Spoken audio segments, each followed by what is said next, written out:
సనాతన ధార్మిక సేవా పరిషత్ గీతా విహార్ ద్వారా ఎంతో మంది చిన్నారులకు పెద్దలకు భగవద్గీత నేర్పించి సంస్కృత యూనివర్సిటీ శృంగేరి దత్తపీఠం విశ్వ Hindu Parishad state national international పోటీలలో పాల్గొని ఎన్నో బహుమతులు సాధించడం తనకెంతో ఆనందాన్నిచ్చిందని గీతా విహార్ వ్యవస్థాపకురాలు గ్రంథి నాగమణి పేర్కొన్నారు.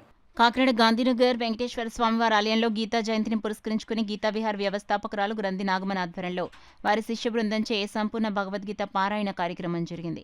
పెద్ద సంఖ్యలో గీతా విహార్ శిష్య బృందం పాల్గొని సంపూర్ణ భగవద్గీత పారాయణ చేశారు.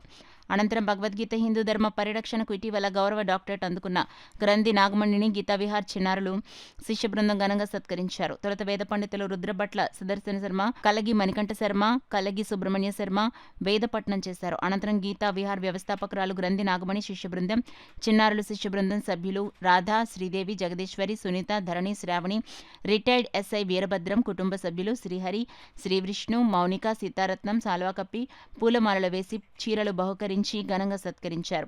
అనంతరం వేద పండితులు రుద్రభట్ల సుదర్శన శర్మ, కలగి మణికంఠ శర్మ, కలగి సుబ్రహ్మణ్య శర్మ వేదాశీర్వచనం అందించారు.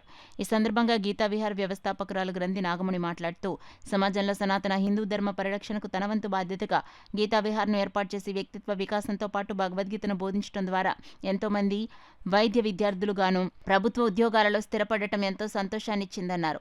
తన 25 ఏళ్ల ప్రయాణంలో సుమారు 5,000 మందికి భగవద్గీతను బోధించడం జరిగిందని, దానికి తనకు సహకరించిన ప్రతి ఒక్కరికి కృతజ్ఞతలు తెలిపారు. ఈ కార్యక్రమంలో గైడ్ హాస్పిటల్ వైద్యురాలు డాక్టర్ మధురిమ, పెద్ద సంఖ్యలో గీతా విహార్ శిష్య బృందం, పలువురు నగర ప్రముఖులు పాల్గొన్నారు. ఈ పని చేస్తూ మనం నేర్చుకోవాల్సింది ఏంటి? ఇవన్నీ గ్రంథాలు చదువుతున్నాం, పురాణ ఇతిహాసాలు ఇవన్నీ చదువుతున్నాం. అవన్నీ చదువుతూ నేర్చుకుంటే ఏంటి? మనుష్య ధర్మేణ సంప్రయుక్త అన్నాడు రామచంద్ర ప్రభు రామాయణం ద్వారా. ఏం చెప్పాడు? నువ్వు ఏ పని చేసినా నైతిక విలువల్ని పాటిస్తూ నీ పని నువ్వు చేసావు, అంతే మనం చేయాల్సింది.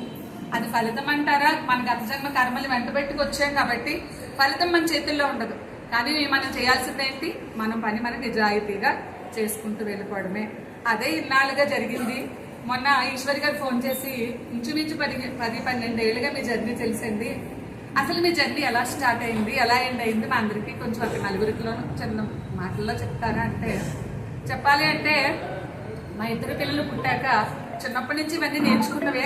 కనీసం నలుగురిలోకి వెళ్తే చెప్తారని కానీ, పోటీలు ఉంటాయని కానీ, ఇలా ఉంటుందని ఎప్పుడు తెలియదు. కాకినాడకి వచ్చాక మా 2 పిల్లలు పుట్టాక నాకు 21వ సంవత్సరం 22వ సంవత్సరం, అప్పటికి వీళ్ళందరూ ఉన్నారు. కన్యకా లలిత మండలి అని ఉందండి. అక్కడికి వెళ్తే భగవద్గీత శ్లోకాలను ఆ రోజు కాంపిటీషన్ ఏదో పెట్టారు. తిథుల పేర్లు, పండుగల పేర్లు రాయమన్నారు. అప్పటికి ఇవన్నీ తెలుసు కదా, గబగబా 2 నిమిషాలు రాసిస్తారు. రెండింటిలో దాంట్లో చిన్న బౌల్ వచ్చింది, ఇంకోటి డబ్బా వచ్చింది.